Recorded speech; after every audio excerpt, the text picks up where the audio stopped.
Hi everyone, thanks for tuning into Management Consulting Journal. Today we're going to look at the first section of the DRESS framework, which is used to help you ace your case interviews.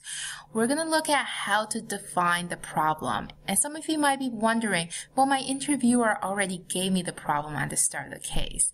And although this is true, the problem that they gave you is usually too broad, and they're looking for you to narrow down that problem into what the client is actually looking for you to solve. And the framework that we use for this is as follows. So first, we just ask some general background information about what the client is. So usually I find that the 5W plus 1H that you learned back in grade school is enough to do this. So who, what, when, where, why, how. And then after this, you just want to do either a qualitative analysis or a quantitative analysis. And sometimes you do need to do both, but those situations are generally rare. So after you run these two analyses, you come to what the client is actually asking you to solve, or the engagement objective, as we call it in consulting. So if any of this is unclear, we're going to jump into an example right now, and hopefully anything that's unclear will get cleared up right now. So your client is an educational provider, and they have been experiencing declines in profitability. They turn to you to help them figure out what to do next. So based on our framework that we just discussed, first, we just want to get some background information on the client before progressing forward. So we just want to start off with 5W plus 1H. So who is a client? In other words, what is an educational provider?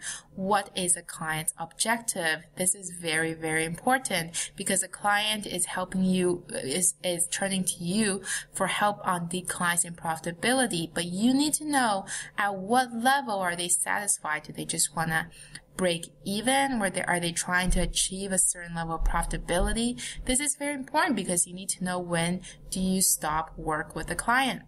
Where is the client located? When did they start experiencing declines in profitability? I left out the why question because, well, you know, that's what you're here for. They're asking you to help them figure out why they're experiencing these declines in profitability. And the last question you want to ask is, how do they train their students? And once you ask these questions, the case will already be much more clear. So we'll find that the case question is refined to your client is an educational provider in the U.S. who teaches students IT skills online, so that's a very important piece of information. They have been experiencing declines in profitability over the past year. They turn to you to help them how to restore previous year's profitability for the next year. So your objective is much more clear, and you have a much better sense of what the client actually does. So because it's a profitability case, we're not going to do the qualitative analysis. We're just going to jump right into the quantitative analysis to arrive at what the engagement objective is. But at the end of the case, I will walk through an example of how to do the qualitative analysis.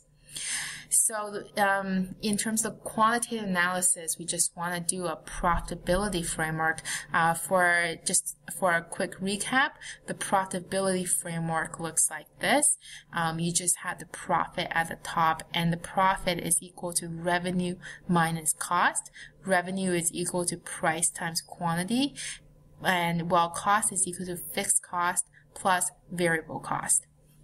So at the start, you just want to ask the client for their profitability this year versus last year because they want to restore it to last year's level. So you want to know what the gap that you're trying to close is.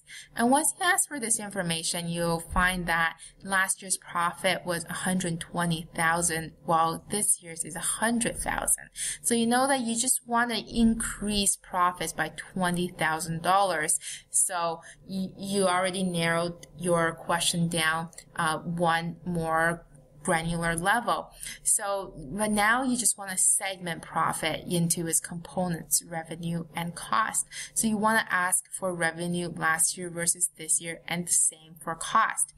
And once you do this, you find that last year's revenue was $220,000, while this year is $200,000, while cost stayed the same at $100,000. So there's a principle that we use in consulting called 80-20 rule, which states that where can we spend 20% of our time to make 80% of the difference. So because you see here that the cost stayed the same and revenue gone down, that tells you that this case is probably a revenue problem as opposed to cost. So that's where you want to focus most of your attention to get the maximum benefits out for your clients. So at this point, I would just ignore the cost side and focus on the revenue.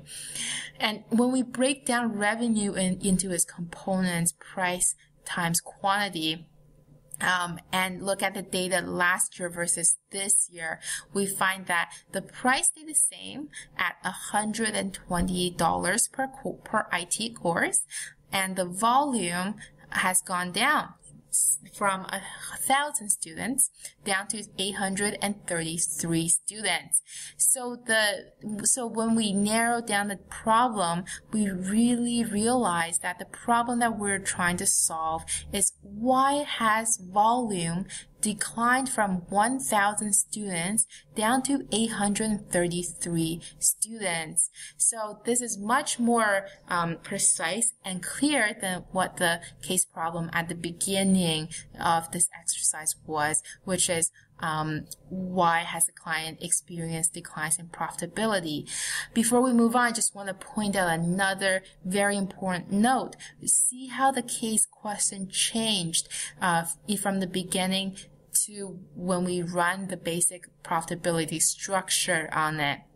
So at the beginning of the case, the client was looking for us to help them with profitability. But once we ran this analysis, we realized what they really need help with is how to increase the number of students back to the last year's level.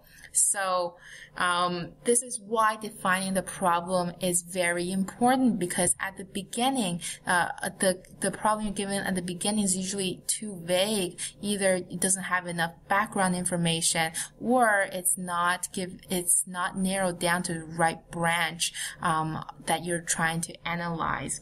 So just to recap, the structure for defining the problem is you're just asking for some background information first. Then you're running either a qualitative or quantitative analysis on it to arrive at the engagement objective. So I know we didn't use the qualitative analysis in this case, and I just want to walk through it really quickly. So usually I just use a 3C framework for the qualitative analysis: customer, competitor, and client. And in each section I want to drill down deeper and segment. So what are the customer segmentations? What price point are they trying to buy? How much bargaining power do they have? For the competitors, who are they? How much market share does each of them have? What's their competitive advantage? How big are they? What are their barriers to entry, etc., etc.? And then we look at ourselves. Where do we measure up in comparison to in comparison to the competitors? What's our unique selling points? What's our product life cycle? Substitutes, complementary products, complement products, etc., etc. So you just want to ask those questions to narrow down what a more specific problem that the interviewer is looking for you to solve. So thank you very much for your time. I hope that session was clear. If not, leave me a question or comment below, or email me at info@managementconsultingjournal.com. And if you're an aspiring management consultant, please sign up for a free consultation just to get more information and see how we can help you throughout this journey. Thanks, guys. See you in the next video.